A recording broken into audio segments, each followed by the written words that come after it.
Hi welcome once again and मैं इस time पे बैठा हूँ श्री माता वैष्णो देवी यूनिवर्सिटी कैंपस के अंदर और मेरे साथ तीन बहुत ही अच्छा रिसर्च वर्क करने वाले फैकल्टीज इस टाइम पे हैं और before I introduce all of them let me tell you एक एल्सवेयर स्टैनफोर्ड का एक टॉप 2% साइंटिस्ट का एक लिस्ट निकलता है जो साइटेशन बेस्ड लिस्ट होता है। That means somebody who has published very good papers and they are being cited by others। उस साइटेशन बेस्ड जो लिस्ट बनता है उसमें टॉप 2% में जो पूरे वर्ल्ड में साइंटिस्ट आते हैं उसमें आप तीन का नाम है sir. So I will introduce each one of you. Doctor Bharat Bhushan Jindal आप सिविल इंजीनियरिंग में सर, डॉक्टर विनीत त्यागी आप एनर्जी मैनेजमेंट में हैं and doctor Mir Irfan ul Haq mechanical engineering में हैं। So before I individually ask you your research area and we go forward in that, Tyagi sir मैं आपसे जानना चाहूंगा, आप सिंपल टर्म में पहले ये समझाएं हमें कि ये जो हम बात कर रहे हैं कि ये जो एल्सवेयर स्टैनफोर्ड का 2% साइंटिस्ट का लिस्ट है इसके बारे में सर हमें थोड़ा सा बताएं ये क्या चीज है। Thank you very much for introduction. हाँ थोड़ा सा ऊपर सर। हाँ okay, thank you very much for introduction. हाँ जी। एल्सेवियर जो ये एवरी ईयर एल्सेवियर एक लिस्ट निकालता है जो साइटेशन बेस्ड है in the different fields. Okay, it can मतलब material science, civil engineering, electrical engineering, ये डिफरेंट डोमेन के लोगों को और उनके पब्लिकेशन जो हैं वो स्कूपस डाटाबेस में पब्लिश्ड होने चाहिए। ओके, उसके बेसिस पे स्टैनफोर्ड यूनिवर्सिटी के जो रिसर्चर हैं वो पूरे वर्ल्ड से टॉप 2% साइंटिस्टों को एवरी ईयर सेलेक्ट करते हैं और उसमें वो दो डोमेन के लोगों को लेते हैं, एक इंटायर कैरियर और एक every year citation based. Entire career में वो 30 इयर्स के कैरियर के बेसिस पे जो साइटेशंस आए हैं उस पे लिस्ट निकालते हैं और एक सेकंड लिस्ट जो होती है वो एवरी ईयर के साइटेशन के बेस्ड पे होती है। वंडरफुल। सो इस लिस्ट में सर कितने लोग आते होंगे इंडिया में, जम्मू एंड कश्मीर में, और इस यूनिवर्सिटी में आप तीन हैं तो थोड़ा सा नंबर अगर हमें कुछ रफली आप बता पाएं। इस यूनिवर्सिटी से तो हम 3 लोग हैं। Right sir. जम्मू कश्मीर से 12 to 13 पर्सन्स दिस ईयर होंगे। ओके। और इंडिया से अप्रोक्सीमेटली 700-800 लोग। तो ये बोल सकते हैं सर कि क्वालिटी रिसर्च वर्क के बेस पे ये लिस्ट बनाई जाती है। बिल्कुल, क्वालिटी रिसर्च वर्क। वंडरफुल। तो सर क्योंकि ये क्वालिटी रिसर्च बेस पे बनाई जाती है और मेरे पास आज अपॉर्चुनिटी है आप तीनों से इंटरेक्ट करने का, तो विनीत सर आप ही से सबसे पहले स्टार्ट करते हैं। सर आपका जिस साइटेशन के बेस पे आपका नाम आया है टॉप 2% साइंटिस्ट में, उसके बारे में थोड़ा सा बताओ सर, वो क्या रिसर्च वर्क है आपका? I am presently working in the field of energy and specialized in thermal energy storage materials. Okay. They are the heat storage materials and we are actually characterization, testing, developing of these materials for different energy application. Suppose solar water heating system, air heating system, building applications. So now we are working here in the School of Energy for different systems based applications with thermal energy storage materials. So we have published, I have published total 250 publications in SCI, SCIE journals and Scopus database journal. तो इसमें जो prospective student है sir, जो research की field में अपना career बनाना चाहता है या मे बी जो एक्चुअल में एंटरप्रेन्योरियल अपॉर्चुनिटीज एक्सप्लोर करना चाह रहा है स्किल्ड एरियाज में, उसके लिए कुछ बताएं सर, उसके लिए क्या अपॉर्चुनिटीज हैं, किस फील्ड में वो रिसर्च करे या किस फील्ड में वो आगे जाए कि अपने लिए कुछ क्रिएट कर पाए बाद में? अभी इंडिया में सबसे ज्यादा अच्छी अपॉर्चुनिटीज एनर्जी के फील्ड के लिए मैं आपको बताऊंगा। मेरे साथ मेरे 2 साथी और हैं जो डिफरेंट एरिया से आते हैं। डॉक्टर इरफान वो मैकेनिकल और डॉक्टर भारत भूषण जो है वो सिविल इंजीनियरिंग के बारे में आपको बताएंगे। हम लोग जो एनर्जी पे यहाँ काम कर रहे हैं उसमें एंटरप्रेन्योरशिप बहुत अच्छी, solar collector, solar water heating systems, solar air heating systems, इस पे बहुत ही अच्छी अपॉर्चुनिटीज अवेलेबल हैं। तो अगर आप देखें कि इंडियन गवर्नमेंट का जो विजन भी है वो इंडिया को सस्टेनेबल डेवलपमेंट गोल अचीव करने का है, जिसमें हम रिन्यूएबल एनर्जी बेस्ड कैसे अपना प्रोडक्शन बढ़ाएं और कैसे क्लीन एनर्जी प्रोड्यूस करें, उसके ऊपर सबसे ज्यादा गवर्नमेंट का फोकस हर बार है। लास्ट 5 ईयर से गवर्नमेंट फोकस कर रही है। सोलर फोटोवोल्टेक बेस्ड हमारा इलेक्ट्रिसिटी जनरेशन एवरी ईयर बढ़ रहा है। हम लोग यहाँ स्कूल श्री माता वैष्णो देवी यूनिवर्सिटी में clean energy based energy technologies के ऊपर ही काम कर रहे हैं और उसी में हम लोग डिफरेंट एप्लीकेशंस को हम लोगों ने डेवलप किया है। उसको देखते हुए अगर उन एप्लीकेशंस को अगर हम रियल मार्केट एप्लीकेशन में तब्दील करें तो हमारे बहुत सारे जो बच्चे हैं वो उसको एंटरप्रेन्योर में अपने आप बन सकते हैं। कुछ इंडस्ट्रीज उन सिस्टम्स को हमारे थ्रू मार्केट एप्लीकेशंस को मार्केट में लॉन्च कर सकती है। वंडरफुल। सो डॉक्टर विनीत, आपके बाद अब मैं चलना चाहूंगा डॉक्टर मीर इरफान उल हक, जो मैकेनिकल इंजीनियरिंग बैकग्राउंड के हैं। प्रोफेसर इरफान, आपका फील्ड मैकेनिकल इंजीनियरिंग है। जी जी जी। आपसे जानना चाहेंगे कि the research field for which your citation are so popular and you are also among top 2% scientist globally, what is that research area, sir, and please brief us about First that. of all, thank you for calling us for this interaction. मेरा जो research area है वो आज जैसे आप हमारी lab में भी आए थे एक दिन, तो मेरा research area 3D printed materials पे Right, है। right. हम एक्सप्लोर कर रहे हैं जो कि एडिटिव मैन्युफैक्चरिंग या 3D प्रिंटिंग का जो एरिया है, इस डोमेन को हम एक्सप्लोर कर रहे हैं। और we are into developing new materials and augmenting the area of 3D printing in various industrial designs. Okay. तो जैसे आपने बोला कि साइटेशंस वगैरह, क्योंकि 3D प्रिंटिंग एक नया, बिल्कुल ही नई मैन्युफैक्चरिंग टेक्निक है, तो इसमें ना अभी स्टैंडर्डाइजेशन है, ना इसमें अभी अगर आप देखेंगे जो छोटे छोटे OEMs हैं या छोटे छोटे स्टार्टअप्स है, tremendous opportunities for small startups to develop products which are ready to to be marketed. तो पहले क्या होता था, जैसे आपका पार्ट डिजाइन करना है, you need a long assembly, पहले आपको मशीन करना है। ए सिंगल 3D प्रिंटर अगर आपके पास है और अगर उसकी नॉलेज आपके पास है, तो you can start selling small products.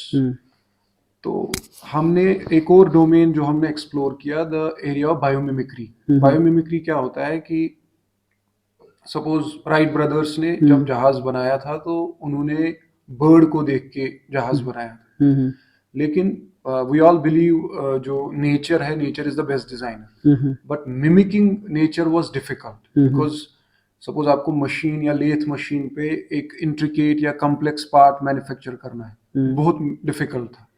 But with the advent of 3D printing and additive manufacturing, it's now easy. You just need a CAD file और आपको कंप्यूटर में उसको डिजाइन करना है। डायरेक्टली यू कैन प्रिंट और you can develop a 3D printed part which is having very intricate shapes, very complex geometries.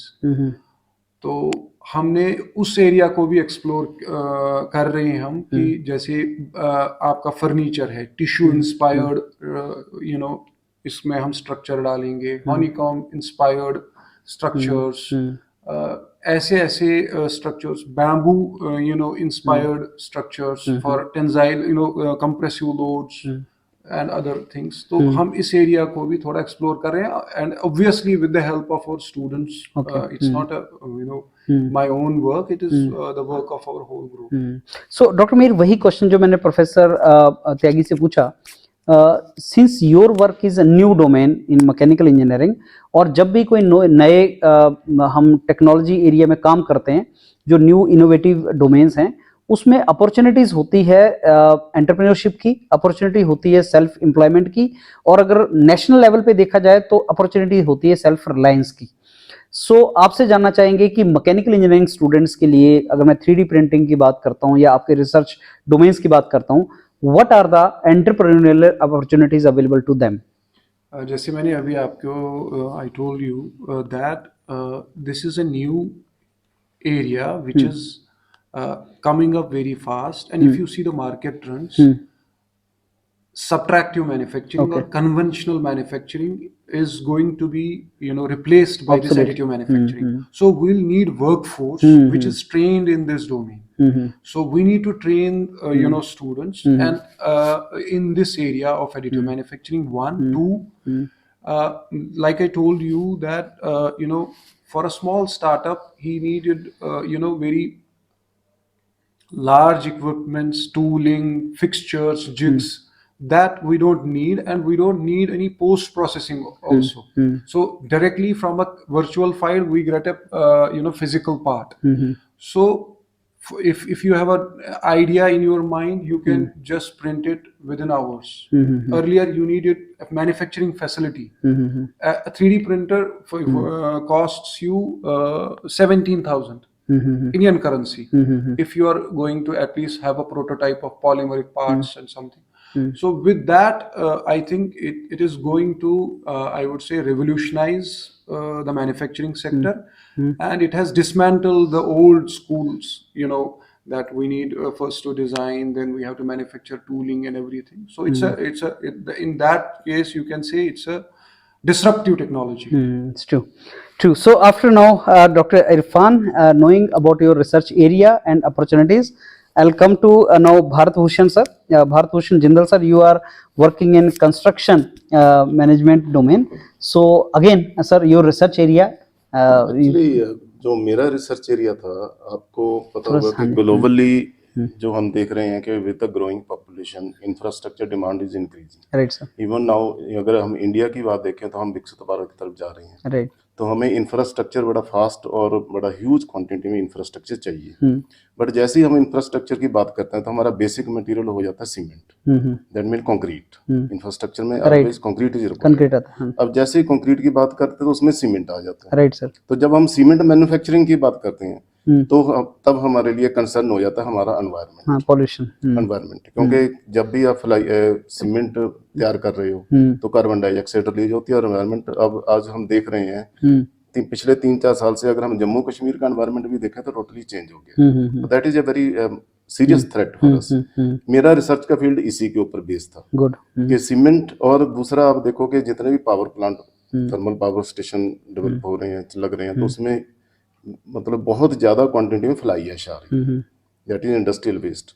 और even के rice husk ऐश भी आ रहा है। हम राइस को भी प्रोडक्शन बढ़ा रहे हैं तो उसका जो बचा हुआ मटेरियल होता है राइस हस्क, तो वो भी आ रहा है। अब दोनों में सबसे बड़ी प्रॉब्लम फ्लाई ऐश में और राइस हस्क ऐश में क्या है कि इसको आप डिस्पोज ऑफ नहीं कर सकते। क्योंकि डिस्पोज ऑफ कैसे करोगे, या तो आप इसको लैंड में फिलिंग करोगे, तो वो इसकी जो प्रॉपर्टी है वो इनर्ट प्रॉपर्टी है। हम बोलते हैं कि ये कहीं भी सेटल नहीं होगी। अगर 100 साल तक भी पड़ी रहेगी तो नहीं सेटल होगी। तो ये हमारे लिए एक बहुत बड़ा हैजार्ड हो गया। अब मेरा जो रिसर्च था कि हमने इस हैजार्ड को, एक हमारे लिए एक अपॉर्चुनिटी थी। हमने इस हैजार्ड को, फ्लाई ऐश को हमने स्टडी किया, इन्वेस्टिगेट किया कि इसके अंदर क्या है, इसके कॉन्स्टिट्यूट क्या है, जो हमारे स्टूडेंट भी रिसर्च कर सकते हैं। तो फिर हमें इसमें भी कुछ ना कुछ ऐसा मिला। मैं ज्यादा टेक्निकल में नहीं जा रहा, ठीक है। तो हमने, और सीमेंट की मैन्युफैक्चरिंग भी हमें किसी ना किसी तरह से कर्टेल करनी पड़ेगी, अदरवाइज हम एनवायरमेंट थ्रेट को हम कैसे कंट्रोल करेंगे। तो हमने जो नई रिसर्च हमारी थी, हमने डिसाइड किया कि जो फ्लाई ऐश है उसको हम किस तरह से कंज्यूम करें। ओके।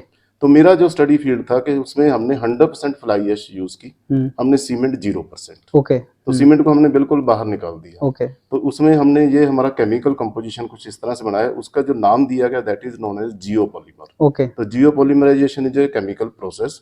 हम क्या करते हैं, फ्लाई ऐश में कुछ केमिकल डालते हैं, उससे क्या होता है, उसकी जो स्ट्रेंथ है वो कंक्रीट, जो कन्वेंशनल कंक्रीट है उससे भी बेटर हो जाती है। अच्छा। तो दैट इज, तो हमने क्या किया, 2 चीजें एड्रेस की। एक तो हमने जो इंडस्ट्रियल वेस्ट था हमारा, उसको डिस्पोज ऑफ करना, यूज करना शुरू कर रहे, डिस्पोज ऑफ भी नहीं कर रहे, यूज करना। और दूसरा हमने सीमेंट का रिप्लेसमेंट दे दिया। वंडरफुल। तो कॉस्ट इफेक्टिव भी हो गया वो। That is very much cost effective. तो इनिशियली हमें थोड़ी दिक्कत आई, क्योंकि क्या है कि हमारा एक माइंड सेटअप बना होता है कि जब भी हम बात करते हैं कि हमने स्लैब डालनी है या कंक्रीट है तो सीमेंट होना चाहिए। हाँ जी। तो public is not able to accept कि बिना सीमेंट के कैसे स्ट्रेंथ आएगी। सीमेंट मींस स्ट्रेंथ होता है ना सर हमारे दिमाग में। It is a binding material. किसी को बोलने की ओनली ऐश है तो वो गिर जाएगा। हाँ, वो ऐसे गिर जाएगा। तो ये एक माइंड सेटअप, वो माइंड सेटअप धीरे धीरे चेंज हो रहा है। 2012 में मैंने रिसर्च शुरू की थी, तो उस टाइम जब मुझे कंसेप्ट दिया गया जियोपॉलीमर का, nobody was aware about the geopolymer in India. Foreign में थोड़ा बहुत चल रहा था। तो इनिशियली मैं भी अश्योर नहीं था कि इसके ऊपर हम काम कर सकते हैं, और हम इनिशियली फेल भी हुए। तो बाद में हमने कुछ कंपोजिशन चेंज की, तो अल्टीमेटली हमने जो हमारी कन्वेंशनल कंक्रीट है उससे बेटर स्ट्रेंथ अचीव की।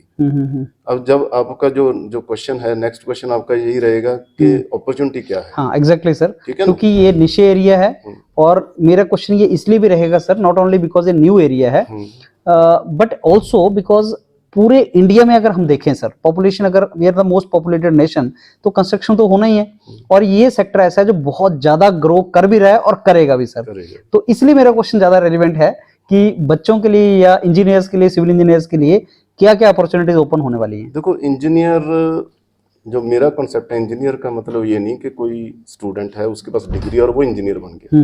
तो engineer should be sensitive person, क्योंकि अगर इंजीनियर अपना काम ठीक से नहीं करेगा, कोई डिजाइन ठीक से नहीं करेगा, तो उसमें सिर्फ फाइनेंशियल लॉस नहीं होगा, ह्यूमन लॉस भी होता है। That is not recoverable. सही बात है। तो मेरा जो डिस्कशन हमारा स्टूडेंट से भी यही रहता है कि you should become sensitive engineer. Right. तो उनके लिए ये सबसे बढ़िया चीज है कि आप एक तो एनवायरनमेंट को सेव कर रहे हो, right sir. That is very interesting, और सेकंडली आगे नई चीज डेवलप कर रहे हो और कन्वेंशनल लोगों का माइंड सेटअप भी चेंज कर पा रहे हो। तो जैसे आरएमसी है, रेडी मिक्स सीमेंट प्लांट है, तो उसका बड़ा अच्छा स्कोप है, कोई भी स्टार्टअप कर सकता है। और जियो पॉलीमर का तो अभी 100% स्कोप अवेलेबल है। तो बहुत अच्छी अपॉर्चुनिटी है सिविल इंजीनियर के लिए कि civil engineering student can do the research in this field in materials. Wonderful. Okay, so now sir, मैंने आप तीनों से आपके रिसर्च एरिया के बारे में पता किया, और जो नए डोमेन्स हैं बच्चों के लिए, कहाँ एंटरप्रेन्योरियल जा सकते हैं, वो भी डिस्कस किया। अब एक राउंड ऑफ डिस्कशन जो आज की बर्निंग प्रॉब्लम है। मैं पूरी यूनिवर्सिटीज़ में सर, पूरे इंडिया में जाता रहता हूँ, देखता हूँ, मिलता हूँ। एक नया सा ट्रेंड स्टार्ट हुआ है कि स्टूडेंट्स में एक there is a rat race, they are joining certain courses like computer science, IT, जिसमें इमीडिएटली जॉब इंडस्ट्रीज के अंदर मिल जाता है, and certain branches, mother branches which we call sir, like civil engineering, mechanical engineering, electrical engineering, ये mother branches हैं। इन्हीं से बाद में फ्रक्टिफाई होकर बाकी निकला। ये मदर ब्रांचेस में इंटरेस्ट ना लेके students are going to grand daughter branches, if I can call that. ये स्टेबल नहीं है, ये सस्टेनेबल नहीं है ये growth, because country like India requires core engineers also. So मैं आप ही से स्टार्ट करता हूँ विशेष सर, कि भारत भूषण सर, आप ही से स्टार्ट करता हूँ कि कोर ब्रांचेस में अगर बच्चा नहीं जाएगा, can there be country without civil engineers? तो कैसे ये डेवलपमेंट आगे होगी, and what is your take on that? नहीं, हमें कोर ब्रांचेस को तो फर्स्ट प्रायोरिटी पे रखना ही पड़ेगा, क्योंकि जब तक आप कोर ब्रांच में नहीं जाओगे तो आपका जो स्कोप है वो सस्टेनेबल स्कोप, जैसे आप बोल रहे हो कि सस्टेनेबल नहीं है, तो टेम्पररी एक फेज आ सकता है, और फेज पीछे आया था, जैसे चल रहा है। IT सेक्टर का, IT का फेज आया था। हाँ जी। तो वो अब IT अब नहीं है। हाँ, IT का है। हालांकि IT जो थी वो CSE से ही निकली, हाँ जी, हाँ जी, सब ब्रांच थी। तो हमारी भी हमेशा स्टूडेंट्स को यही एडवाइस है कि आप कोर ब्रांच में जाओ, क्योंकि कोर ब्रांच से ही, जैसे आपने बताया कि कोर ब्रांच ही फ्लोरिश होती है और उसमें नंबर ऑफ ब्रांचेस निकलती रहते हैं। तो जैसे सिविल इंजीनियरिंग है, सिविल इंजीनियरिंग में अगर स्टूडेंट एडमिशन लेता है, बीटेक करता है या फर्दर स्टडी करता है, तो उसके पास ट्रेमेंडस स्कोप है। वो रोड कंस्ट्रक्शन में भी जा सकता है, दैट मीन PWD में भी जा सकता है, रिवर्स में भी, रिवर फील्ड में भी जा सकता है, माउंटेनियस फील्ड में भी जा सकता है। कंस्ट्रक्शन तो कॉमन है। नॉर्मली पीपल थिंक के सिविल इंजीनियरिंग मीन कंस्ट्रक्शन, के बिल्डिंग्स बनानी है। सो नॉट ओनली बिल्डिंग, और अगर बिल्डिंग बनानी है तो now the days we are creating skyscrapers, 100 story, 50 story. तो इसका देखो स्कोप क्या है कि आपको, जैसे अभी मैंने डिस्कस किया कि हमने अल्टरनेटिवली मटेरियल निकालना है, तो आपको नवज देखनी है कि इंडस्ट्री की क्या नवज है, इंडस्ट्री को पढ़ना है, इंडस्ट्री को अंडरस्टैंड करना है, और उसके लिए अगर आप फ्रूटफुल कुछ डेवलप कर सकते हो तो आपका स्कोप है, ट्रेमेंडस स्कोप। स्किल डेवलप करें, और अगर स्किल आपके अंदर आ गई तो फिर आपका वो स्किल पॉजिटिवली यूज होता रहेगा फॉर इयर्स टू कम। तो अभी जो न्यू एजुकेशन पॉलिसी है NEP 2020, उसमें हमने most of the things are based on skill enhance कर रहे हैं, एबिलिटी एनहांस कर रहे हैं, और इस तरह का कंपोनेंट लेके चल रहे हैं कि सो दैट एक सिविल इंजीनियर है या कोई भी इंजीनियरिंग स्टूडेंट है तो उसके स्किल इज वेरी इंपॉर्टेंट, क्योंकि इंडस्ट्री की तरफ से जब भी सर्वे आता है या कोई रिपोर्ट आती है तो उसमें वो ये बोलते हैं कि इनके पास टेक्निकल नॉलेज तो है, बट शायद स्किल की कमी है। तो वी होप, और हम इस यूनिवर्सिटी में SMVDU में भी NEP को अभी अंडर प्रोसेस से हम लागू कर रहे हैं जल्दी, तो उसके ऊपर हमारा वर्किंग चल रहा है। Wonderful. So as you said sir, civil engineer है तो गवर्नमेंट में अपॉर्चुनिटी है, PWD डिपार्टमेंट्स में चले जाओ, आपके पास पब्लिक सेक्टर में अपॉर्चुनिटीज है, आपके पास प्राइवेट सेक्टर में अपॉर्चुनिटी है, और एंटरप्रेन्योरशिप में तो जा ही सकते हैं। एंटरप्रेन्योरशिप तो जा ही सकते हैं, तो सारी ऑप्शंस आपके पास ओपन है। Over to you Vineet sir, same question आपसे कि कोर ब्रांचेस का भविष्य, फ्यूचर और कोर ब्रांचेस की नीड, और ये जो टेम्परेरी फेज आता है कि सारे स्टूडेंट एक डायरेक्शन में चल पड़ते हैं, फिर उसमें रिसेशन आ जाता है, जैसे सर ने आईटी का एग्जांपल दिया, और अब हम वही चीज देख रहे हैं कंप्यूटर साइंस में भी, अभी देखना स्टार्ट कर रहे हैं, इस साल से विजिबल हैं उसके साइन। तो स्टूडेंट के लिए आपका message and future about the core branches. बिल्कुल, रिसेशन आने का रीजन ही यही है क्योंकि हम ज्यादातर बच्चे जब उन्हें एक ही एक ही तरफ तरफ जा रहे हैं बिल्कुल तो सही, फिर उधर जॉब का जो मार्केट है वो उसकी एक लिमिटेशन सैचुरेट हो जाएगा, सैचुरेट हो जाएगा। इसलिए कोर ब्रांचेस का फ्यूचर है और ये हमेशा रहेगा एक ही जैसा है। रहेगा। और सबसे अच्छी बात ये है कि नेशनल एजुकेशन पॉलिसी जो है वो हमें बहुत ही अच्छी इंटरडिसिप्लिनरी अप्रोच देती है। तो अगर आप सिविल इंजीनियरिंग के साथ साथ जैसे एनर्जी डिपार्टमेंट्स हैं तो कोई भी बच्चा आज की डेट में बीटेक के साथ साथ वो एनर्जी के कोर्सेज ले सकता है, कोर्सेज पढ़ सकता है। और एनर्जी तो बिल्कुल प्योर इंटरडिसिप्लिनरी है जिसमें मैकेनिकल, इलेक्ट्रिकल, सिविल कोई भी ब्रांच का बच्चा उसमें जा सकता है। और अगर आप अभी जो है अगर कंप्यूटर साइंस के बाद अगर आप सेकंड सेक्टर देखेंगे तो इंडिया में एनर्जी में बहुत अच्छी अपॉर्चुनिटीज आई हैं। जैसे मैं आपको कहूंगा कि पहले मैकेनिकल इंजीनियरिंग में सबसे ज्यादा अपॉर्चुनिटीज ट्रांसपोर्ट सेक्टर में हमारा जो व्हीकल सेक्टर है, अभी इलेक्ट्रिकल व्हीकल्स पे हमारा मार्केट शिफ्ट हो रहा है। अभी आने वाला time hydrogen energy based vehicles का है। तो अगर आप इस फील्ड में देखेंगे तो नेक्स्ट 10 ईयर्स में आपको पूरा मार्केट चेंज दिखाई देगा। जहां अभी फॉसिल फ्यूल बेस्ड हमारे व्हीकल्स हैं वो काफी हद तक उनमें चेंजेस आकर के वो electrical vehicles, hydrogen based vehicles इसमें चेंज हो जाएंगे। और सेकंड चीज जहां रिसर्च की बात है, मटेरियल्स साइंस एक ऐसा फील्ड है जिसके बिना कभी आप कुछ नहीं कर सकते, वो किसी भी फील्ड में हो। क्योंकि हम चाहे वो एयरक्राफ्ट डिजाइन हो वहां भी हमें मटेरियल्स चाहिए, आपको सिविल इंजीनियरिंग में मटेरियल्स चाहिए, मैकेनिकल में मटेरियल्स चाहिए। तो मटेरियल्स की डायमेंशन डिफरेंट हो सकती है, एरिया डिफरेंट हो सकता है, बट उस पर रिसर्च में सबसे ज्यादा काम हो रहा है। अगर आप देखें तो इंटरडिसिप्लिन, मैं ये सजेस्ट करूंगा कि बच्चे को इंटरडिसिप्लिनरी अप्रोच लेके अब उन सेक्टर को भी देखना चाहिए जिस सेक्टर में इंडिया में जॉब अपॉर्चुनिटीज बढ़ रही है, ग्रोथ रेट बढ़ रही है। और इसके लिए हमें गवर्नमेंट की पॉलिसीज को और इंडस्ट्री के डेवलपमेंट को स्टूडेंट्स को भी फॉलो करना चाहिए। Very true, very true. बहुत अच्छा आपने एडवाइस दिया है sir, and I think we should follow that अगर इस चीज को सस्टेनेबल करना है। Professor Mir Irfan, again the same question to you, your mechanical engineer, और मैकेनिकल इंजीनियरिंग को तो वैसे भी एवरग्रीन ब्रांच बोला जाता है, and same like existence and relevance and sustainability for these core branches, and how do you see this entire problem? See, when you talk about people going after certain branches, I see a good news for mechanical engineers, and I congratulate those students who have chosen mechanical engineering during these times. Because हमने अब सुनना start कर लिया कि we are in constant touch with our training and placement office, and they are looking, industry is looking for mechanical engineers. There is a shortage for them. There is a shortage. So one. Secondly, if we have seen in our career also, there are more mechanical engineers, civil engineers in IT sector rather than core computer and IT people. In they cannot move to core. They can't do. We can move to. So we have to learn certain languages, some coding, and we can do. At least I would not say the job of a computer engineer, but we can get opportunities there also. Get opportunities. So that is also a key, that you are actually killing two birds by one arrow. If you choose the core branches. One. Secondly, now I think pan India, the core engineering disciplines have also tailored their course structure in line with the changing industry trends. They have introduced, say for example, from mechanical perspective, they have introduced part of automation, part of smart manufacturing, which are the pillars of industry 4.0. So if you are choosing core, there is a, I would say, flavor of computer science in that core also. With that, you will have tomorrow when you come out of the college, you will have more takers than being just an IT sector man. And if you don't have knowledge of material science, you don't know strength of materials, you don't know, how can you imagine engineering without these? True. Okay, softwares have come to do this job now, but somebody has to program those softwares, somebody has to analyze those results.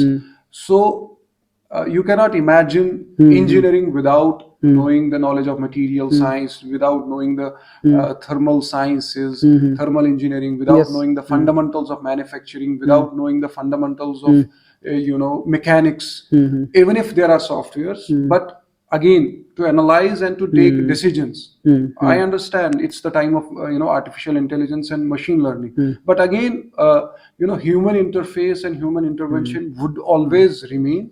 And so with that, I think lot of opportunities in the core. And in these times, it is like you are investing in a share which is a little bit down this time.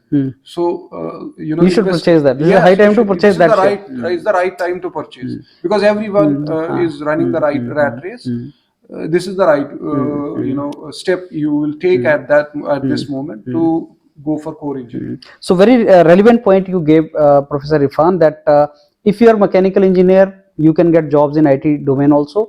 And when we talk about emerging technologies like artificial intelligence, data science, machine learning, you can use this in civil engineering, you can use this in mechanical engineering, and that is the even additional thing for you, and that is what Yes. National Education Policy also says. Yes. You keep on increasing and enhancing your National Education skills. policy actually dismantles these walls. These walls. So those walls have been dismantled. Yes. So Yeah, now you choose any stream, and now people are talking about design your degree. So it is like a buffet system. Buffet So system. you just have to choose whatever Yes. you want to pick Wonderful. out of And I believe you will agree with me, sir, that India cannot become self-reliant without diverse knowledge domains. Like India cannot become self-reliant only having one particular domain of engineering. True. सारे engineer चाहिए तभी आप self-reliant बनोगे, otherwise नहीं बन सकते. Exactly. So, sir, that brings us to an end of this wonderful session with you. I thank you, Professor Bharat Bhushan. I thank you, Professor Tyagi. I thank you, Professor Irfan, for giving your time. And believe me, this particular session will be very, very productive for students who are listening to you. And I congratulate you for being among top 2% scientists on the basis of your research work and citation. And your university, Shri Mata Vaishno Devi campus, is a wonderful campus. We fully enjoyed staying here, and it was a wonderful trip. Thank you. I would like to add one point, that in this success story, there is the freedom which SMVDU has given us in carrying out research, and in we got liberal funds by way of PDA. We have a personal development assistance which we get. So university has given us free hand to try new ideas. So that actually leads to these success stories. So all credit goes to the SMVDU administration also, and our students who have actually worked on our ideas, and it's always a teamwork. It is not an individual work.